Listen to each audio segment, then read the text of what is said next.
Dara gulat na gulat ibinulgar siya nito. Sekreto ni Dara isiniwalat. Sino kaya ang babaeng ito mga kalingap ang nagbulgar kay Dara? Yan ay malalaman na natin mamaya mga kalingap. Isang mapagpalang araw sa inyong lahat mga kalingap, sanay hindi nyo po makalimutan na mag-like sa video na ito. At paunawa tapusin muna ang kabuuhan ng video na ito mga kalingap at para malaman ang nilalaman nito. At maraming salamat po sa pagpatuloy na pagsuporta lalo na kay Kuya Val Santos Matubang at Kalingap Rab. Hindi talaga maiwasan na may mga taong handang maintindihan ka kung ano ang iyong pag-uugali. Ngunit meron namang mga tao na masasabi nating hindi ka talaga magugustuhan kahit na mabuti pa ang iyong ginagawa sa buhay.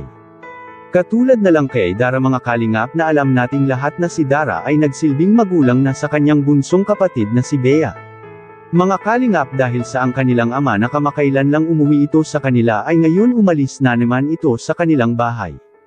At iniwan na naman ang dalawang anak na babae na walang iba si Dara at si Bea.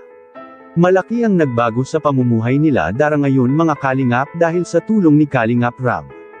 At sa mga nag-sponsors nito nagbibigay pera sa kanya. Nag-ipon itong si Dara mga kalingap ng pera baka sakali kung mayroong mga hindi aasahang sakuna may magagamit sila kaagad. Dahil sa hindi naman pwedeng umasa at easa na lang lahat kay Kalingap Rab.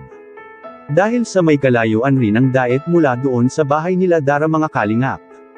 Kaya napakabuti ang ginagawa ni Dara sa paghahawak ng pera. Dahil sa hindi niya ito inuubos lahat kung may mga iaabot si Kalingap Rab sa kanya. Ang gusto sanang mangyari ni Kalingap Rab sa tatay ni Dara ay sana hindi na ito aalis sa kanila at maghanap buhay na lang sana siya sa kanilang barangay. At nang sa ganun may makasama rin sila Dara doon sa bahay nila lalo pa kung gabi na. Dahil hindi talaga natin masiguro ang panahon ngayon mga kalingap.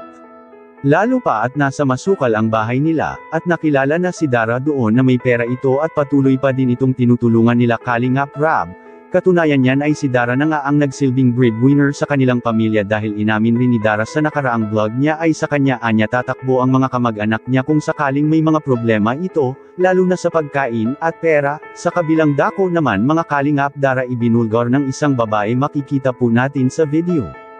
Mabait po si Dara dito, mabait. Ha? Mabait po si Dara, mabait.